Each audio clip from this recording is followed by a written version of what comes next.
hope does not assume things aren't going to be really difficult. Hope is where you can look at the difficult things and see that God is somehow working despite them, through them, in them. And I mentioned that about Adele too. The hope that she had, it was not because she had an easy life. It wasn't a naive hope. So I think talking about hope right now is not to negate the tremendous suffering that's happening, but really looking for God in it and knowing that God is here with us in that suffering.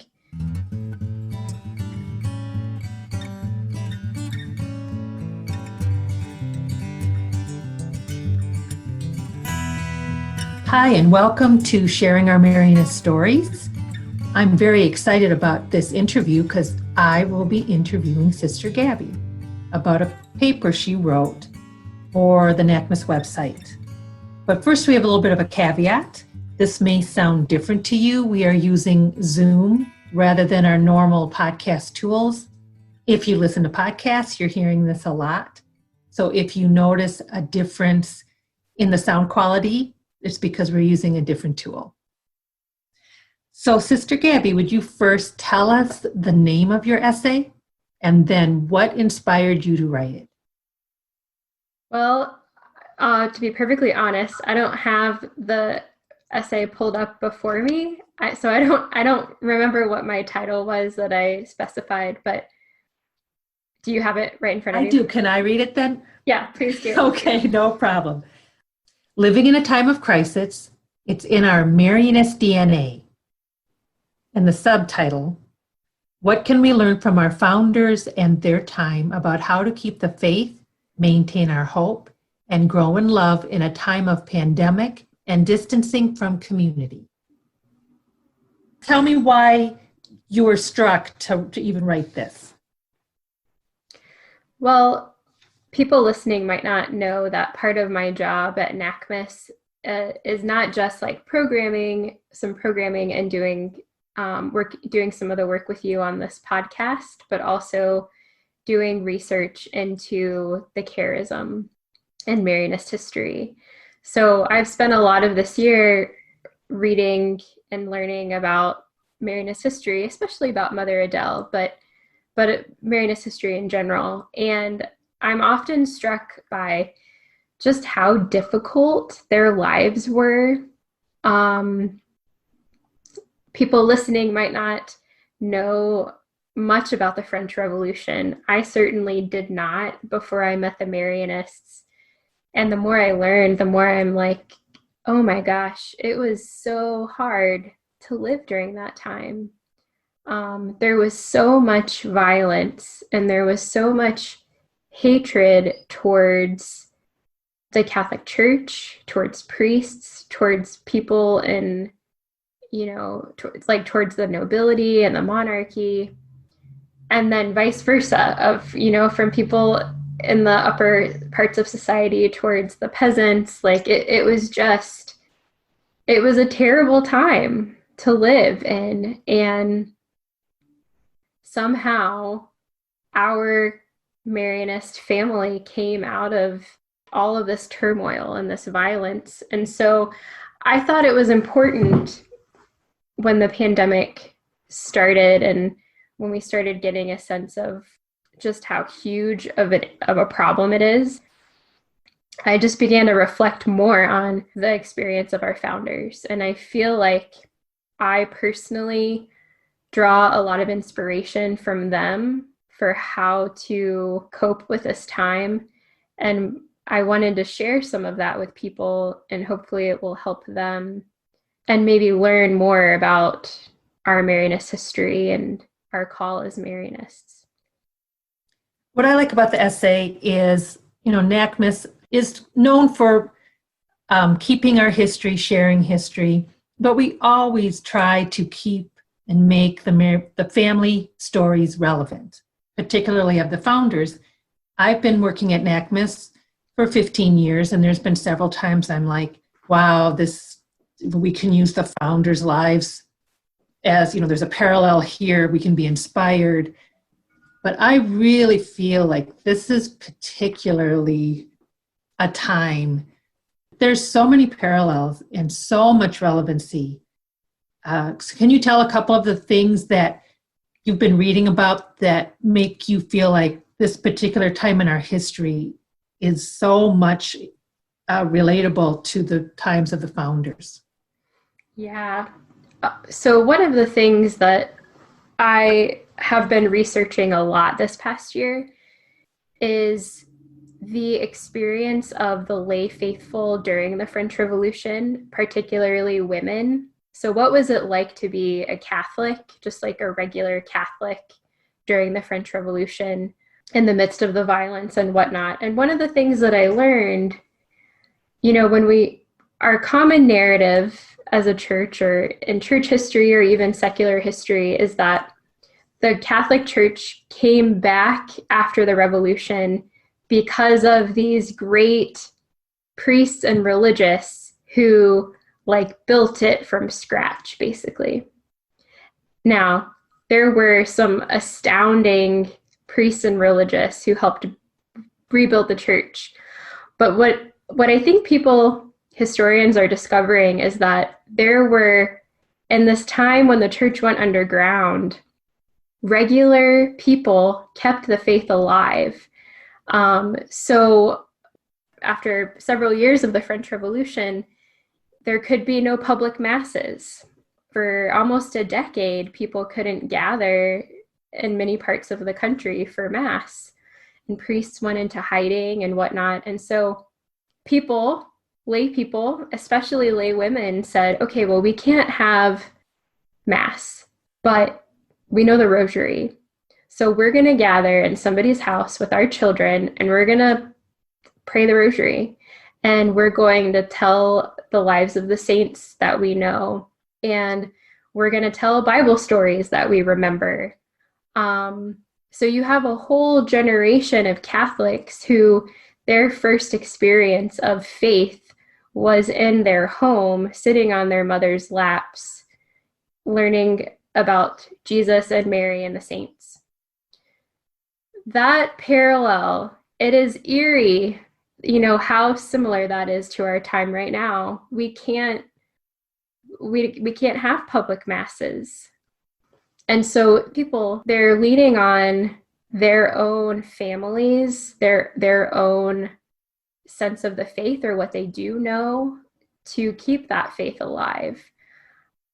I find that really remarkable. And I think it's a reminder that the church is not just a building or just the leadership, but the church is all of us together, the body of Christ, all of us together. So this is one of the things that I say in the paper is the experience in the French Revolution of the church being underground really demonstrated how central lay people are. Lay people are the church just as much as the clergy and religious are the church.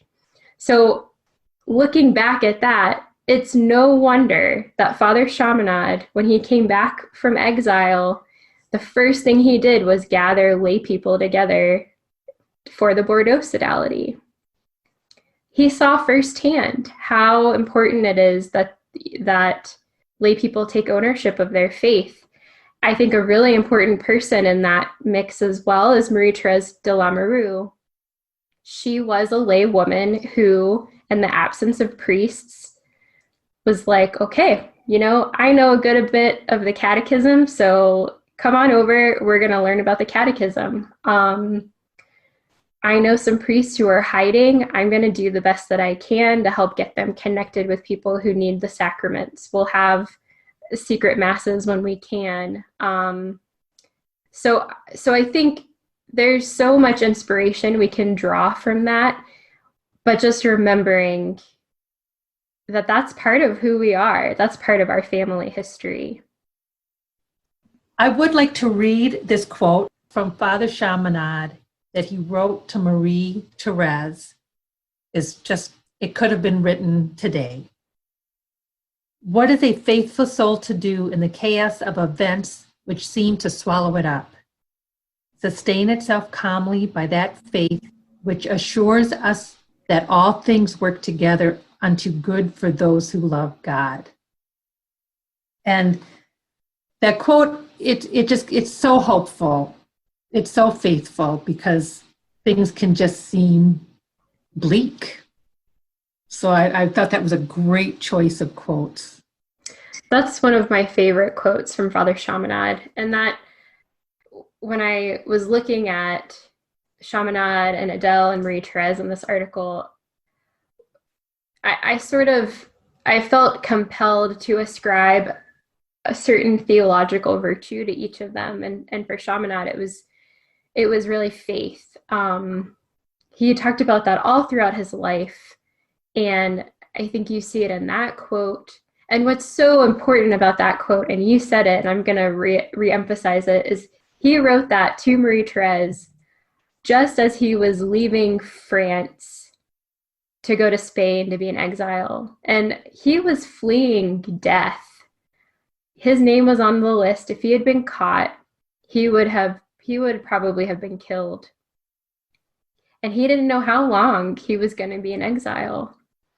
And so to be able to write that as your world is being turned upside down, I just think that's remarkable.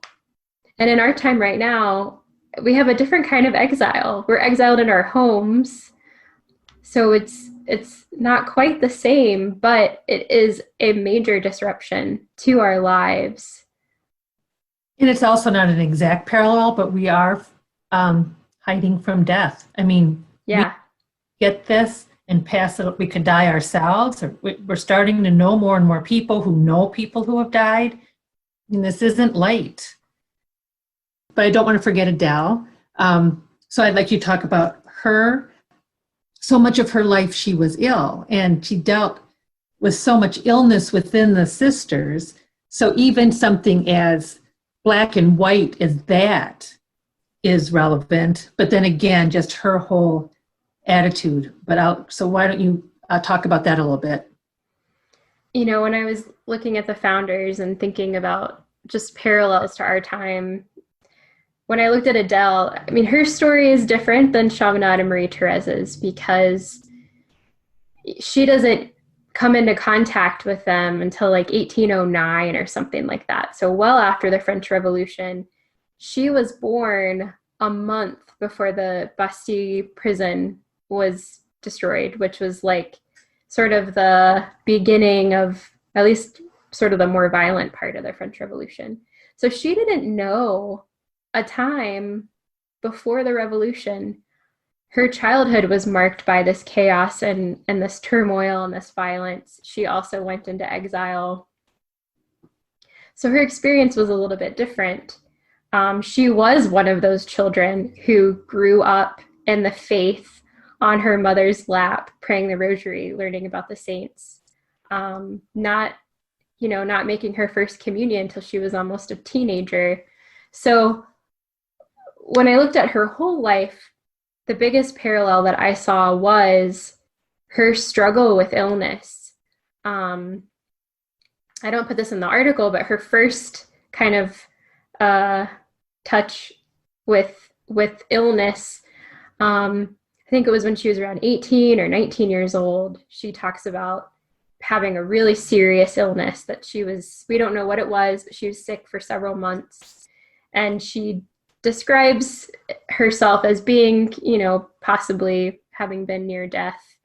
I think that gave her a sense of how short life is too, just like as an immediate sense of that. But where we really see her experience with illness is after she started the Marianist Sisters. So the Marianist Sisters were founded in 1816, and by like 1818 or 1819, they started having sisters falling sick and dying left and right. It was overwhelming. And these were young women. These were women in their, 18, 19, 20, 21 years old. And we can look back and know, based on what they were saying, that it was tuberculosis, or the word they used was consumption. And we've tried to reconstruct why that was. And the best we can tell is that there must have been early on, around 1818, one of the novices came into the community with tuberculosis, and people didn't realize how sick she was. And they lived so close together. So it's just so easy for illness to spread. And when you read in the letters of Adele and in the biography that Father Joe Stefanelli wrote, you just get a sense of what a major blow this was. Adele and her friends started this new congregation with all of these hopes for where they would go and what they would do. And they could barely stay alive. You'd had these women come in healthy, full of life, ready to serve God, and they'd be dead in a matter of months. And there was really nothing they could do about it. They didn't have the same understanding of germs and sanitation that we do. A common treatment was bloodletting, where they actually they bleed you to let out the bad blood. Well, obviously that only made things worse. And one of Adele's closest companions ended up dying. She was one of the original few sisters. She ended up dying, and that was a major blow for her. And you can see it in her letters. And I put this in the article of her asking the sisters to pray for her, that she not be overcome by bitterness, or, that she maintains her outlook. And I see her as a great model of hope. That was the virtue that I ascribed to her, was hope, because she kept going with the work she was doing because she knew that there was something bigger that she was a part of. She had this unbelievable, incredible hope in God's kingdom and the way that their work fit into that, and hope in eternal life. So after, so much time of all these sisters dying and getting ill, Adele herself got tuberculosis and struggled with that for the last few years of her life. And you can see in her letter, she talks about being confined to bed. She was not allowed to fast during Lent. But honestly, she couldn't eat very much at all. She could only keep down milk and bread. But she kept doing what she could do, writing letters to her sisters and guiding them as much as she could, all the while just having this great sense of hope that, God would continue to be faithful to them and to her. It's really moving if you read the last chapter of the biography of Adele by Father Stefanelli that describes her dying and how she was surrounded by her sisters, and her departing words to them, and her last words were Hosanna to the Son of David. And I find that those words are full of hope, because those are the words of the Jewish people to Jesus as he came to Jerusalem. They were words of hope that he was the Christ. And I think that for Adele, those were her words of hope, that her time on earth is done, but there's more than this.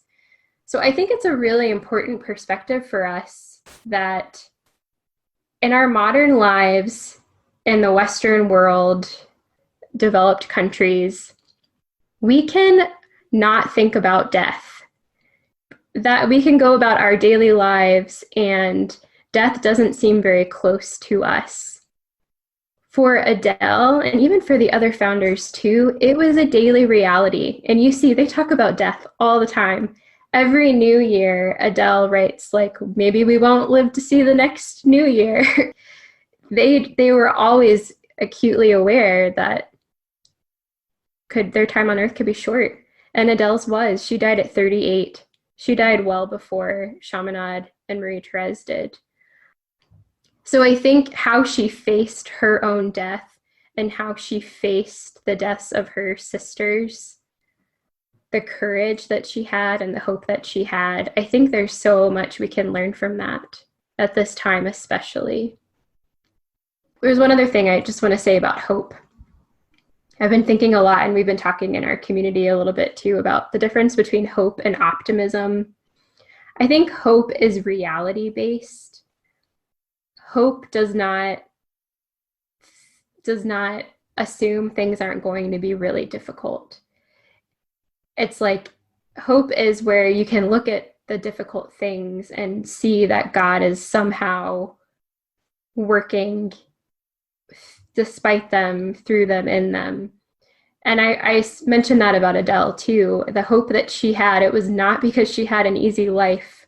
It wasn't a naive hope. It was, having lived through so much difficulty and death and suffering, she was able to maintain that hope. So, so I think talking about hope right now is not to negate the tremendous suffering that's happening, but really looking for God in it and knowing that God is here with us in that suffering. At the end of your essay, you kind of implore that we must not go back. We must grow and change. I think of Father Chaminade coming out of his exile. I mean, he could have had this tidy little life, and he came out totally different. Marie Therese ends up being the director of the Misericordia home for women who had been forced into prostitution. Yes. Yeah. So that's not what she wanted. Marie Therese had this lovely family home in Pion that she could have continued to stay there with her family, and she puts herself in this totally different environment. What do you think we can learn from this pandemic? What do you hope when we open our doors again, how are we going to leave our homes? When I look at Father Chaminade, I think, there were a lot of people, a lot of other priests who had been in exile, who came back to France and were like, okay, let's go back to how it was. Let's like rebuild the structures. Let's do all of the same things that we were doing before. And Chaminade was like, we can't go back. We can't go back. We've learned too much. Too much has changed. And that was really the key for why the Bordeaux Sodality was structured the way that it was. I hope that after this, that we as a church have again found a sense of personal and communal and familial ownership of our faith. And like I said before, an understanding that our faith is not just a building, it's not just an institutional structure, although those are really important, as this time is showing us, those are also very important, but that there's a deeper sense to it as well, and how we have to practice this faith with the people who are closest to us. So I think that's one place where I hope that we've learned that lesson. And I think too, just like focusing on what are our priorities? How people and faith and family, that's what's important, not all of this extra stuff that we tend to put so much emphasis on.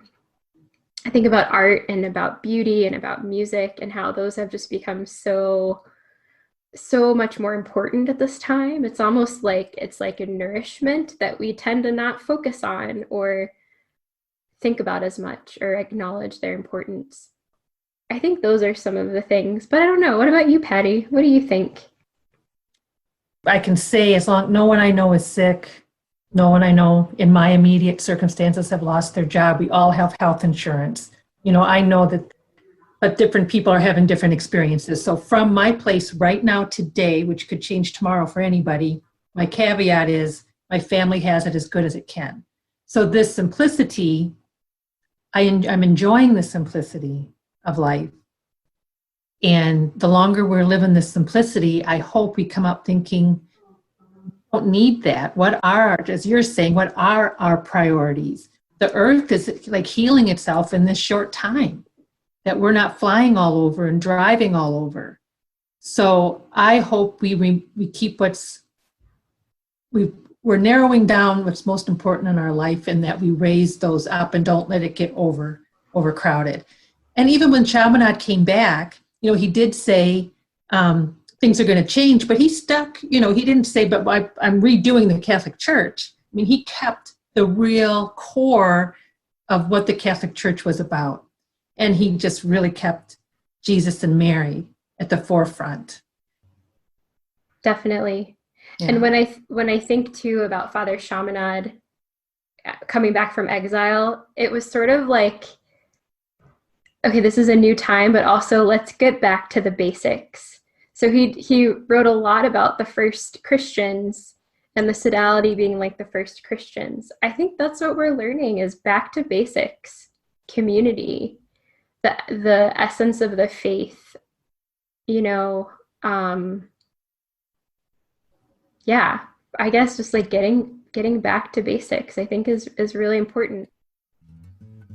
I agree. We do invite you to read and share the essay that is on our webpage. We think it would be good for your own personal reflection, or perhaps for your community. As you can see, it inspires good conversation, thoughtful conversation. So I appreciate you writing and letting me talk to you about this, Gabby. This has been great. Thank you, Patty. Well, we hope that all of you are staying safe and healthy, and we'll have another podcast coming out pretty soon. So be looking for that as well.